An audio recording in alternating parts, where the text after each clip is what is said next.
special breaking news edition here on I-24 News. Breaking news this hour, two Israelis were murdered in a suspected terror attack in the West Bank. The two men were shot dead near Huwara. Emergency forces were treating the men at the scene. One of them in his 60s, the other in his 30s. Preliminary information indicating the two were shot at a car wash venue by a passing vehicle that fled the scene. IDF forces are in pursuit of the attackers. Let's cross now live to our 24 News defense correspondent Jonathan Regev joining us by phone. Jonathan, what more do we know? Yes, this was happening roughly 40 minutes ago. Two Israelis in the village of Huwara. As you mentioned, the reports say they were shot by a passing car in a car wash business. This is the initial report we are hearing. In the village of Huwara, not the first or second or third time that we're hearing about this place. Let's understand about Huwara, one of the few villages along the West Bank where road number 60 passes right through the village. Road number 60, the main road of the West Bank, leading all the way from south to north. And Israeli officials have time and time again warned Israelis not to go to the West Bank villages where many of the services provided in Israel are considerably cheaper in the West Bank. And yet officials are asking Israeli citizens not to go into the West Bank and to acquire those services. But too many times the people do not listen. And as it seems, this was the case today, ending with the death of these two Israelis in the village of Huwara. As we mentioned, this happening roughly 45 minutes ago. Huwara, once again, the focal point of terrorism in the West Bank. And to that point exactly, Jonathan, Huwara has become a terror epicenter, if you will, in recent months. And the IDF is operating in the area constantly, and yet we're seeing more such attacks being carried out. Yes, that is true, because let's remember, road number 60, as mentioned, passes through the village, and road number 60 is a road used both by Israelis and Palestinians. Not a lot of Israeli transport there on Saturday, on the Holy Sabbath, but Palestinian and Israeli cars constantly use this road, and it's not as if the army can stop every Palestinian car passing there. This is the main road leading perhaps from the two central Palestinian cities, Ramallah to the south of Huwara and Nablus to the north of it. Therefore, the army cannot stop every car passing into Huwara. There are constant IDF outposts inside the village, but you cannot expect outposts to be all over the village, and therefore just a little intelligence about locations of Israelis there can immediately lead the terrorists to the area to shoot them and kill them. There's a manhunt for those terrorists. We've learned from the past those terrorists will eventually be caught either dead or alive, but they were already successful in carrying out their terror attack.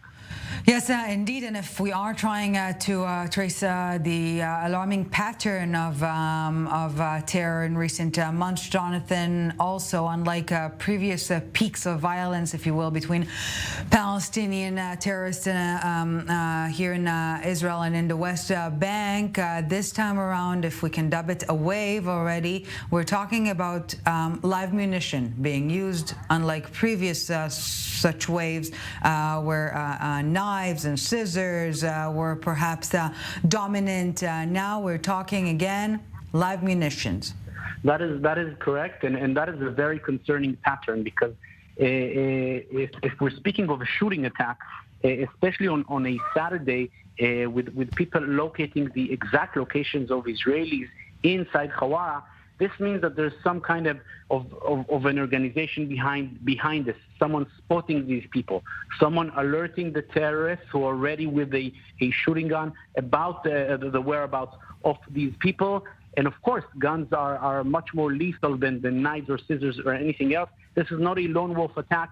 Someone picking up a knife from the kitchen or taking his car and ramming over the first Israeli that he sees.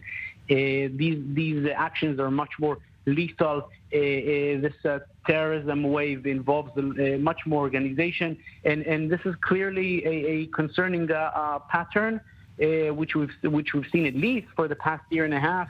and I don't think we'll see the end of it anytime soon.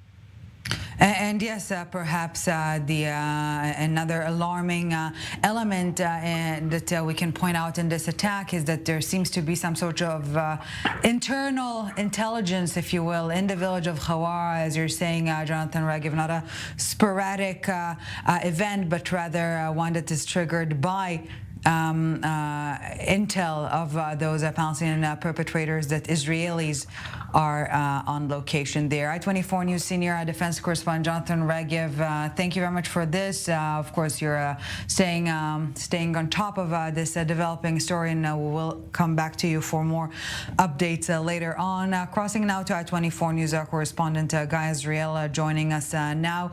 Guy, first of all, again, let's just repeat the headline: two Israeli men shot dead in a terror attack, a suspected terror attack in the Palestinian village of Huwara in the West Bank. Guy, what more can you tell us while the manhunt after the perpetrators is underway, of course?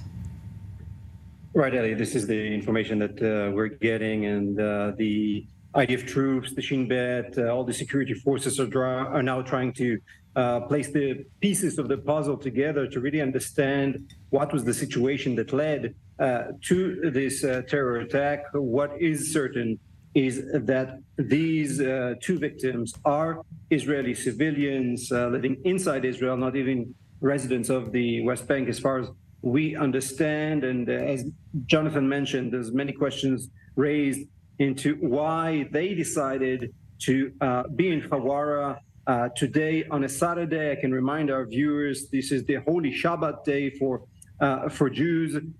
So not a lot of traffic of Israelis, particularly those who live in the area, would not normally drive through this village or drive at all during the holy Shabbat. And these two happened to be there at the car wash, treating their car, either washing it or something else that they did there. And it is yet to be understood how is it that the shooter or shooters, we don't know yet, right, that drove by with a car, killing those two victims from close range. How did they know? How did he get the information about these two Israelis who were in the village? Did someone see them and then alert this squad? Did the squad just drive around, spotted the license plate of the Israeli car? Was there any exchange of words to find out, to make sure that these are Israelis, these are Jews? That would be a prime target for these terror groups. And so everyone is trying to understand what happened. What we do know is that they were shot from very close range. Right. Emergency services, the MADA emergency services arrived at the scene very quickly, tried to treat them, but their death was pronounced within less than half an hour after the incident. This is the unfortunate news right now. The IDF troops are tracking this car with the perpetrators, with the shooters. It is assumed they fled towards the city of Nablus, one of the two Palestinian towns in the northern West Bank that have been the hubs of terror in recent months, in recent years as well. Nablus and Jenin. Nablus is very close by to that area where these two Israelis were shot. It is very likely that whoever shot them has fled to Nablus, and now very large forces of the IDF are trying to track this car and to get to whoever is responsible for this deadly attack. Yes, indeed, IDF forces in a manhunt that is underway after those perpetrators, two Israeli men murdered in a suspected terror attack near the Palestinian village of Huwara in the West Bank. I-24 News correspondent Guy Israel, thank you very much for all of this. We are taking a very quick 2-minute break, but when we get back, we bring you all the information from the ground there. This past hour, a fatal terror attack in the West Bank. 2 minutes, and we're back with our special coverage.